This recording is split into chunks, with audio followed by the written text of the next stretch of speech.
서울에서 살고 있는 33세 여성입니다. 여러분은 혹시 벼락을 맞아본 적이 있으신가요?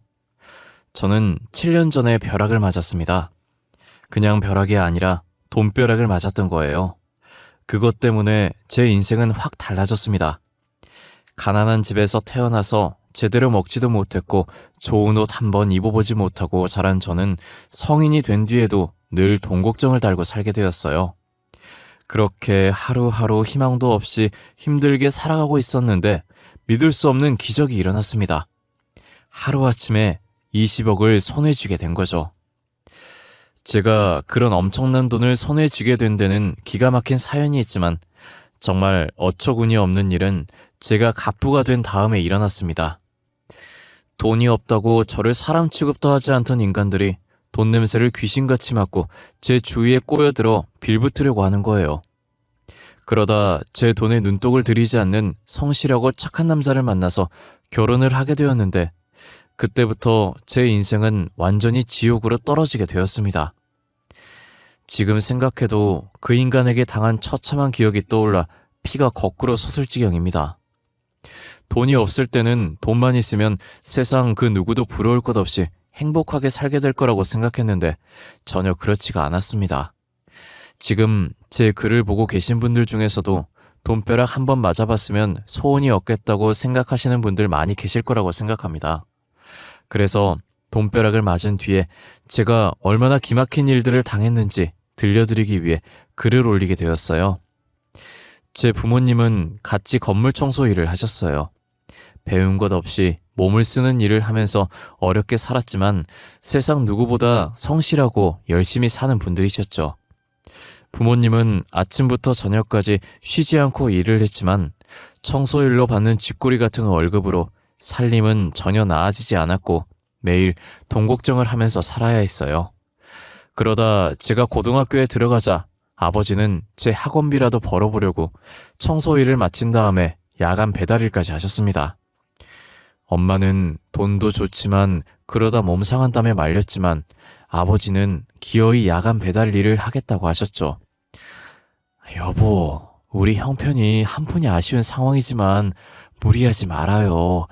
그러다 몸 상하면 어쩌려고 그래요. 다현이가 곧 고등학생이 되는데 다른 건 몰라도 학원이라도 보내야 될 거 아냐.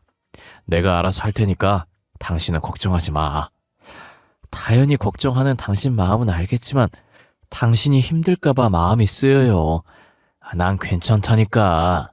당신하고 다현이를 위해서라면 난 몸이 부서져도 웃을 수 있어. 아버지는 호기롭게 장담하고 배달 일을 시작하셨어요. 그런데 6개월 뒤에 엄마와 제가 우려했던 일이 기어이 터지고 말았습니다. 낮에는 청소를 하고 밤에는 오토바이 배달을 하며 무리하게 일을 하던 아버지가 과로로 쓰러지게 되었고 엄마 혼자 일을 하면서 생계를 책임지게 되면서 집안 형편은 더욱 기울어갔어요. 어떻게든 돈을 더 벌어보겠다는 아버지의 욕심은 정반대의 결과를 가져오고 말았던 거죠. 고등학생이 된 뒤 저는 수업이 끝나면 엄마가 하는 청소 일을 도와주기도 했어요. 시간이 지나 2년제 대학을 졸업한 다음에 취업을 하기 위해서 많은 노력을 했지만 번번이 실패를 거듭했어요. 몇 달 동안 수도 없이 이력서를 내고 면접을 보았지만 취업 빙하기를 뚫지는 못했죠. 제가 취준생의 신분으로 지내는 동안 아버지가 세상을 떠나셨어요. 오토바이 배달 일을 다시 시작했던 아버지는 사고로 머리를 크게 다치셨고 병원에서 응급수술을 받았지만 한 달을 넘기지 못하고 돌아가셨던 거예요. 이제 가장이 된 엄마는 혼자서 청소 일을 하면서 생계를 책임져야 했어요. 제가 도우려고 했지만 엄마는 고개를 흔들었습니다. 다현아, 넌 나를 도울 생각 같은 건 하지 말고 하루빨리 좋은 직장 잡고 착하고 멋진 남자 만나서 결혼할 생각을 해. 난 괜찮아. 엄마는 제 도움을 한사코 거절하셨지만 밤이 되면 온몸에서 밀려오는 통증을 참지 못하고 앓는 소리를 내셨어요. 보다 못한 저는 마냥 취업 준비라는 핑계를 대고 허송세월을 할 순 없어서 급한 대로 편의점에서 알바를 시작했습니다. 30대 중반의 편의점 사장님은 오빠처럼 저를 잘 대해주었고 일도 어렵지 않아서 저는 일주일 내내 풀타임으로 일을 하게 되었죠. 그러다 편의점에 자주 들리는 단골 손님과 친해지게 되었어요. 50대 후반의 아저씨였는데 일주일에 2번은 꼭 저희 편의점에 들려서 로또를 사곤 했어요.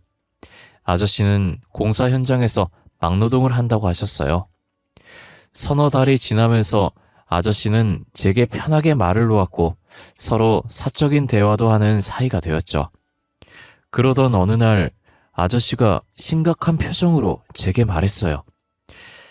다현아, 너한테 부탁이 하나 있는데 말해도 될까? 부탁이요? 뭐든지 하세요. 돈 빌려달라는 것만 빼고요. 어려운 건 아니야. 앞으로 나를 보면 아빠라고 불러주면 안 되겠니? 너를 보면 헤어진 딸 생각이 자꾸만 나서 그래. 제가 딸같이 느껴진다는 아저씨의 말에 저도 아저씨를 아빠처럼 여기고 있다고 말했어요. 사실 저도 아저씨를 볼 때마다 돌아가신 아빠 생각이 났어요. 앞으로 아빠로 생각하고 대할 테니까 딸처럼 대해주세요. 그래, 고맙다. 아저씨는 제 손을 잡고 고맙다고 한 다음에 묻지도 않았는데 왜 가족들과 헤어져서 막노동을 하면서 사는 처지가 되었는지 안타까운 사연을 전부 말해주었어요. 원래 아저씨는 건설회사의 하청업체를 운영하면서 크고 작은 공사를 맡아서 하셨다고 해요. 규모는 크지 않았지만 자기 사업을 하면서 사장님 소리를 들으면서 제법 괜찮게 살았는데 계약 과정에서 알게 된 비리를 경찰에 제보한 게 화근이 되어서 원청 업체의 눈밖에 나게 되었고 원청 회사의 악랄한 보복으로 회사가 거덜이 나고 말았다고 하네요. 엎친 데 덮친 격으로 동업자에게 사기를 당하면서 큰 빚까지 지게 되어서 가진 재산을 모두 날리고 알거지 신세가 되었던 거죠. 무일푼의 빈털터리가 되자 아내는 아저씨에게 이혼을 요구했고 결혼한 딸은 아이 연락을 끊어버렸다고 합니다. 그래서 아내와 이혼을 하고 딸에게도 버림받고 혼자 고시원에서 외롭게 살고 있다고 하셨어요. 아저씨에게 로또는 마지막 희망이었던 거죠. 로또에 당첨이 돼서 돈이 생기면 마누라와 딸도 내 곁으로 다시 돌아올 거야. 로또 용지를 보면서 희망에 차서 웃는 아저씨가 너무 안쓰럽고 가련하다는 생각을 했습니다. 며칠 뒤에 아저씨는 제게 로또 번호를 찍어보라고 하셨어요. 저는 정말 아무 생각 없이 번호 6개를 말해주었고 아저씨는 제가 말해준 번호를 적은 로또를 산 다음에 그걸 제게 주었어요. 자, 이건 다현이 네가 가지고 있어. 정말 저한테 주는 거예요? 그래, 대신에 당첨이 되면 우리 똑같이 반반 나누는 거야. 아빠, 당근이죠. 하지만 저는 로또에 당첨이 될 거란 생각을 눈꼽만큼도 하지 않았어요. 그런데 아저씨가 편의점에 오지 않았습니다. 처음에는 바쁜가 보다 했는데 한 달이 넘게 모습이 보이지 않자 저는 걱정이 되었어요. 며칠 후에 편의점 사장님을 통해서 아저씨가 심장마비로 돌아가셨다는 말을 듣게 되었어요. 그때 불현듯 아저씨가 준 로또 용지가 생각이 났어요. 정말 한 달이 넘게 까맣게 잊어버리고 있었습니다. 전 당연히 떨어졌을 거라고 생각했지만 혹시나 하는 가벼운 마음으로 그 회차의 당첨번호와 맞춰보았는데 세상에 1등에 당첨이 된 거예요. 제가 찍어준 6자리 번호가 정확하게 일치했어요. 전 손이 부들부들 떨렸고 심장이 터질 것처럼 요동치기 시작했습니다. 내가 로또에 당첨이 되다니 현실이라고 믿을 수 없었어요. 하지만 날아갈 듯한 기쁨은 잠시였고 생각지도 못했던 엄청난 불행이 들이닥쳤습니다.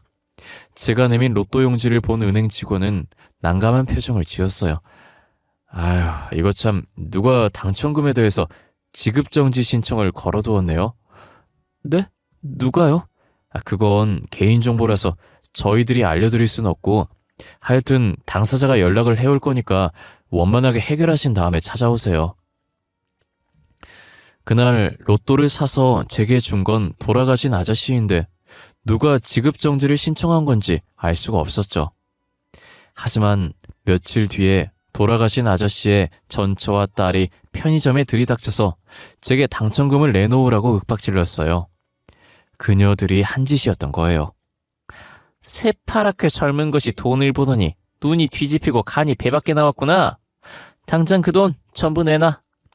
아줌마, 로또 번호는 제가 찍은 거고 아저씨가 사서 제게 준 거니까 제 거라고요. 뭐? 웃기고 있네. 네가 아직 세상 무서운 줄 모르나 본데 험한 꼴 당하기 전에 당첨금 전부 내놔. 제가 어리다고 만만하게 보시는데 어림도 없어요. 영업방해로 경찰에 신고하기 전에 당장 나가요. 허, 그래? 좋아. 각오 단단히 하고 있어. 곧 내 앞에 엎드려서 살려달라고 싹싹 빌게 만들어줄 테니까. 전처와 딸은 아저씨의 유품을 정리하다가 수첩에 남겨놓은 로또 번호와 메모를 확인해 본 다음에 저를 찾아왔다고 했어요. 그녀들은 변호사를 찾아가서 자문을 받았더니 그 당첨금은 자기들 것이 확실하다는 말을 들었다면서 저를 협박했습니다. 그날부터 그녀들은 매일같이 밤낮을 가리지 않고 수도 없이 협박 문자를 보냈어요. 밤길 조심해라. 돈을 주지 않으면 청부업자 고용해서 쥐도 새도 모르게 죽여버리겠다. 보기만 해도 소름이 끼치는 문자들 때문에 저는 노이로제에 걸릴 지경이 되었죠. 그리고 마침내 그녀들은 저를 상대로 당첨금의 절반을 내놓으라는 소송까지 걸었어요. 법원에서 소송장과 출석 요구서 같은 게 날아오자 엄마는 제가 당장 잡혀갈 거라고 생각하고 하늘이 무너진 것처럼 깊은 한숨을 쉬셨어요. 다현아, 돈보다는 사람이 살아야지. 그것들은 돈에 눈이 뒤집혀서 무슨 짓을 할지도 몰라. 그냥 달라는 대로 주고 끝내자. 무서워서 살 수가 없구나. 가장도 없이 집안에 여자 둘뿐이니 엄마와 저는 의지할 데가 없었어요. 엄마와 저는 여러 날을 고민하다가 억울하고 아깝지만 그녀들이 원하는 대로 돈을 주기로 했어요. 그때 전후 사정을 모두 아는 편의점 사장님이 저를 말렸습니다. 그 여자들이 뭐라고 떠들면서 협박해도 그 돈은 네 거야. 무섭다고 도망치려고 하지 말고 당당하게 맞서서 싸워. 저도 그러고 싶어요. 하지만 말이 쉽지 무서워 죽겠다고요. 이젠 문자가 오기만 해도 경기가 날 지경이라고요. 정말 악독한 것들이야. 내가 잘 아는 변호사 소개해 줄 테니까 너도 맞대응해. 그런 쓰레기 같은 것들한테는 정면으로 맞서야 돼. 나도 도와줄 테니까 기운 내. 네, 사장님. 고마워요. 사장님은 저를 그 변호사의 사무실로 데리고 가서 소개해 주셨어요. 그는 사장님의 대학교 후배라고 했습니다. 변호사 개업한 지 1년밖에 안 된 햇병아리지만 실력은 아주 뛰어난 친구야. 최정수라고 합니다. 잘 부탁드립니다. 부탁은 오히려 제가 드려야죠. 선배한테서 상황은 들어서 잘 알고 있어요. 이 소송은 무조건 다현 씨가 이기게 되어 있어요. 네? 정말요? 그럼요. 제가 보기에 그 여자들이 노리는 건 심리전이에요. 소송보다는 다현 씨를 괴롭혀서 돈을 뜯어내려는 수작이죠. 그러니 그 여자들 헛소리에 놀아나지 말고 버티기만 하면 됩니다. 그는 법에 대해서는 무지랭이인 제가 알아들을 수 있도록 쉽게 설명해 주었고 그를 만난 다음에 저는 천군만마를 얻은 것 같은 자신감이 들었어요. 제가 맞대응한다는 소식을 들은 그녀들은 더 집요하게 저를 괴롭혔습니다. 그러자 변호사가 나서서 그녀들을 경찰에 고발했고 그때부터 저는 그녀들의 협박 문자와 괴롭힘에서 풀려나게 되었습니다. 몇 달을 끌던 재판 결과 제가 이겼고 저는 당당하게 은행을 찾아가서 세금을 제하고 약 20억이 입금된 통장을 받았습니다. 그제서야 제가 돈벼락을 제대로 맞았다는 게 실감되었어요. 저는 이제 뭘 할까 여러 가지로 생각을 하다가 작은 카페를 차리기로 마음을 먹었어요. 그런데 제가 거액을 가지고 있다는 소문이 퍼지자 온갖 사람들이 저를 찾아와서 사정을 했습니다. 연락이 끊어졌던 친구부터 친척들까지. 평소에는 가난한 청소부의 딸이라고 사람 취급도 하지 않다가 이제는 제게 꼬리를 치면서 돈을 빌려달라고 아양을 떨었어요. 20대 중반의 젊은 여성이 갑자기 수십억을 가지게 되면서 저는 사람들이 돈 앞에서 얼마나 비굴해지면서 겉과 속이 달라지는지 똑똑하게 보게 되었어요.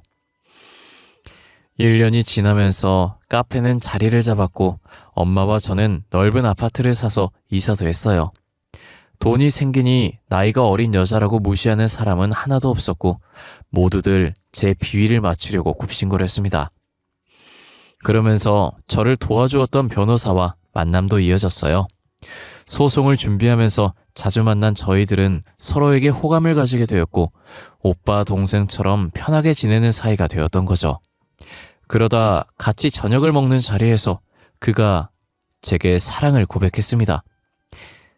우리 만난 지도 벌써 1년이 넘었지? 맞아, 시간이 참 빨라. 우리 언제까지 이런 사이로 만나야 될까? 이런 사이라니? 그게 무슨 말이야? 친구도 아니고 애인도 아니고 어정쩡한 사이 말이야. 오빠는 어떻게 생각해? 사실 오래 고민했어. 그렇지만 더는 미룰 수 없어. 나는 벌써부터 너와 결혼할 생각을 하고 있었어. 그런데 사람들 시선 때문에 망설이고 있었어. 사람들 시선 때문이라니? 사람들이 네가 가진 돈 때문에 결혼하려 한다고 생각할 게 뻔하잖아. 그는 예전부터 저를 마음에 두고 있었지만 오히려 제가 가진 돈 때문에 고백을 망설여왔다고 했어요. 내가 분명하게 말하는데 돈 때문에 결혼하려는 거 아니야. 그건 나도 알아. 솔직히 나도 오빠가 좋아. 은근히 고백해주기를 기다렸어. 그래, 그럼 우리 결혼하자. 다른 사람들이 어떻게 생각하든 우리들 사랑만 확실하면 되는 거야. 그렇게 저희들은 결혼을 약속하게 되었죠. 주위에서 돈을 보고 제게 호의를 베푸는 사람들이 있었지만 적어도 그는 그런 부류의 인간들과는 다른 사람이란 생각이 들었어요. 1년간 만나보니까 그는 남의 돈에 욕심을 내지 않는 순수하고 깨끗한 마음씨를 가진 남자라는 확신을 가지게 되었거든요. 저는 엄마에게 변호사와 사귀고 있다는 말을 처음으로 했어요. 그런데 좋아할 줄 알았던 엄마의 표정이 무척이나 어두웠어요. 사람은 누구나 자기 분수에 맞는 짝을 만나야 하는 법이야. 내 주제에 변호사 사위를 보더니 너무 기울어지잖니. 그래서 걱정이다. 엄마, 그런 건 걱정하지 마. 내가 아는 한 변호사라고 못 배운 사람 무시하는 저질은 아니야. 그러면 다행이다만 10길 물속은 알아도 한 길 사람 속은 모르는 법이야. 일단 한번 만나봐. 이번 주말에 집으로 데리고 올게. 엄마는 내세울 거 없는 저희 집안 형편을 걱정했지만 그를 만나자 엄마의 마음이 달라졌어요. 장모님, 제가 명색이 변호사이기는 하지만 자리를 잡으려면 아직 멀었습니다. 많이 부족하지만 다현이만은 세상 누구보다 행복하게 만들어줄 자신이 있습니다. 자네를 직접 보니 믿어도 될 것 같아. 제대로 배우지도 못하고 내세울 곳도 없는 딸을 맡아주겠다니 정말 고맙네. 평생 둘이 의지하면서 잘 살아야 하네. 네, 장모님. 그래, 고맙네. 고마워. 대화를 하는 동안 엄마의 얼굴에서는 미소가 떠나지 않았습니다. 엄마가 마음에 들어하니 저도 기분이 좋았어요.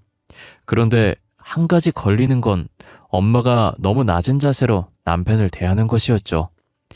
사실 남편이 변호사라는 타이틀을 빼면 시댁도 재산이 많은 것도 아니어서 저희 집이 꿀릴 건 없었어요.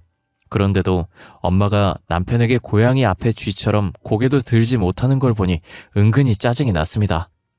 저는 남편이 간 다음에 엄마에게 따졌어요. 엄마, 우리가 죄인도 아닌데 왜 사위 앞에서 당당하지 못하고 고개를 조아려? 이거사, 아무리 시대가 달라졌다고 해도 남자 중심으로 돌아가는 게 세상이야. 여자는 그런 남자를 귀하게 모시고 살아야 하는 거야. 엄마, 조선시대에서 넘어왔어?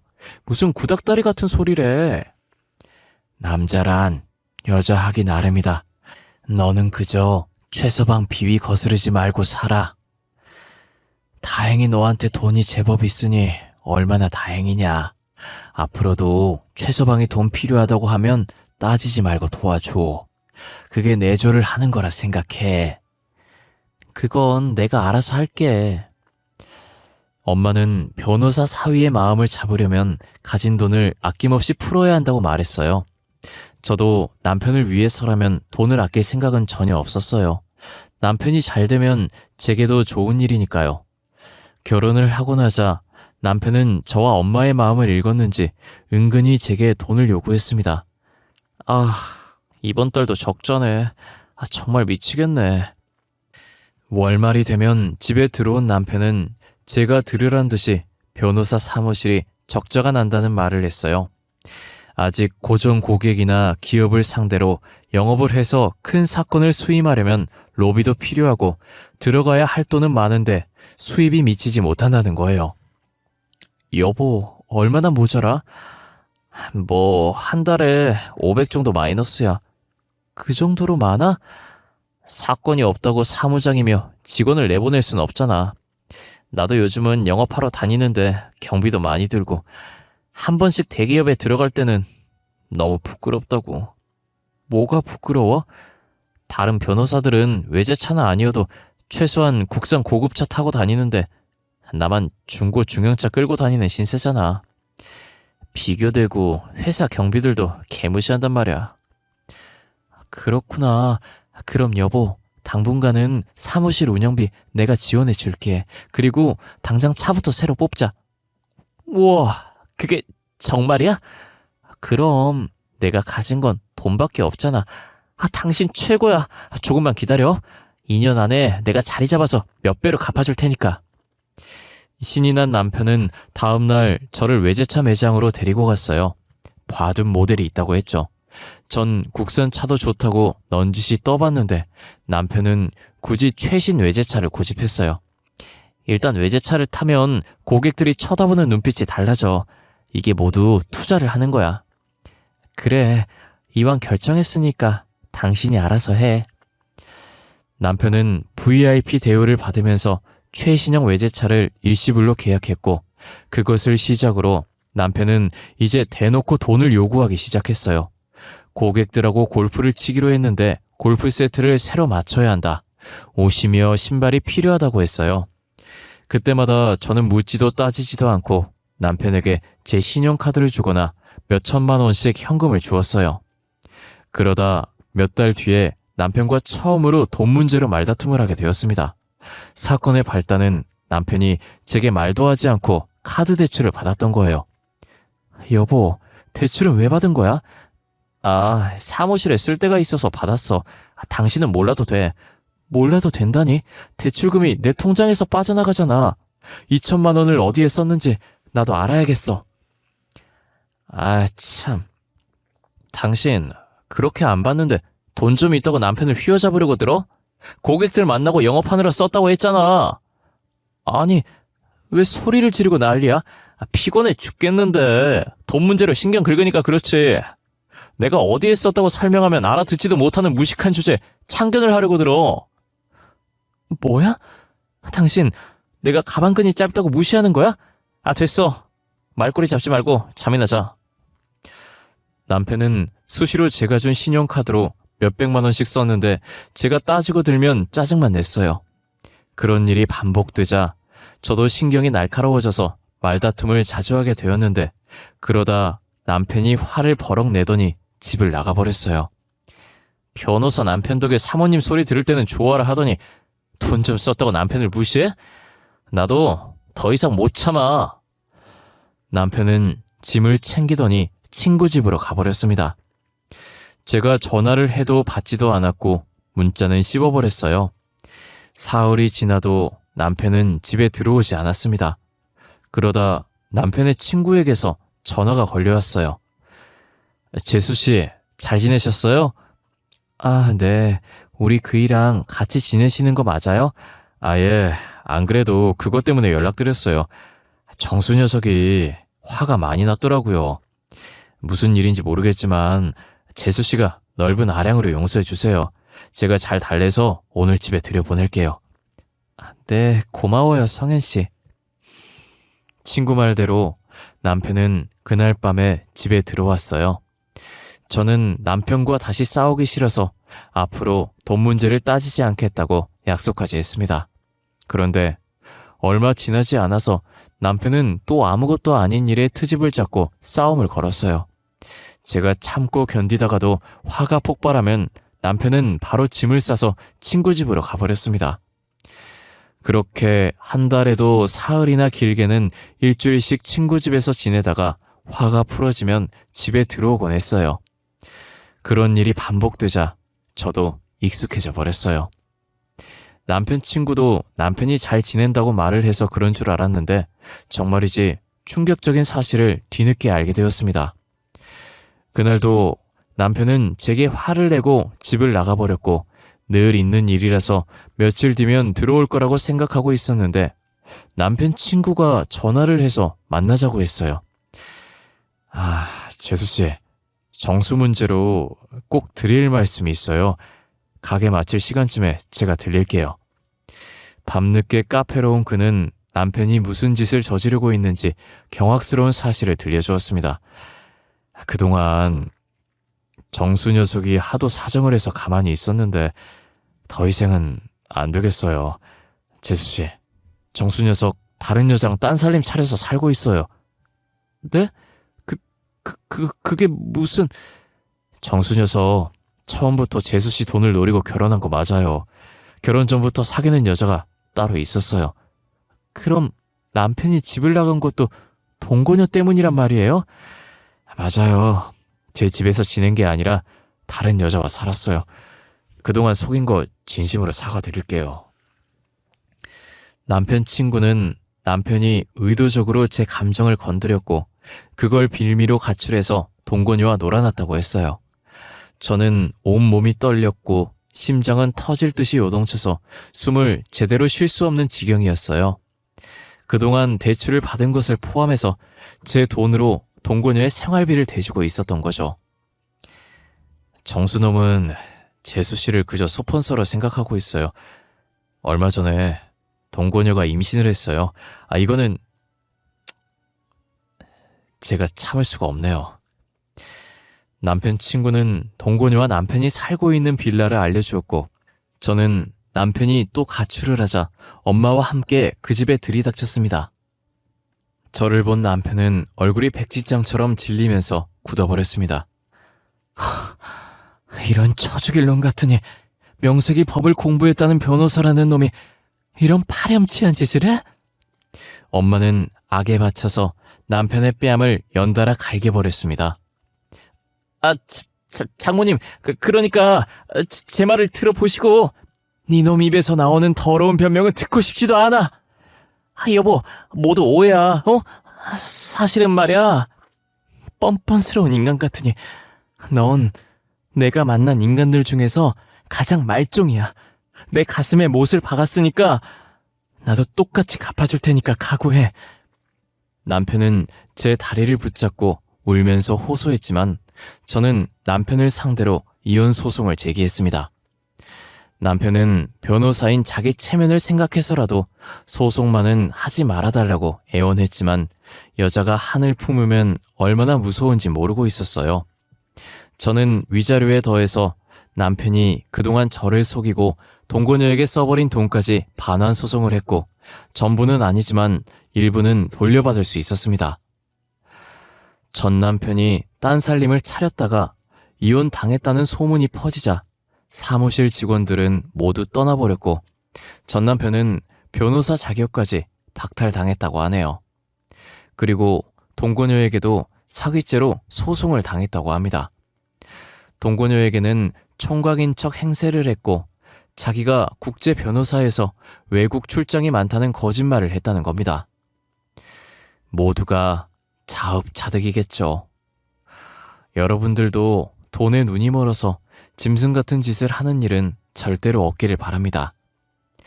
그동안 제 이야기 들어주셔서 감사합니다.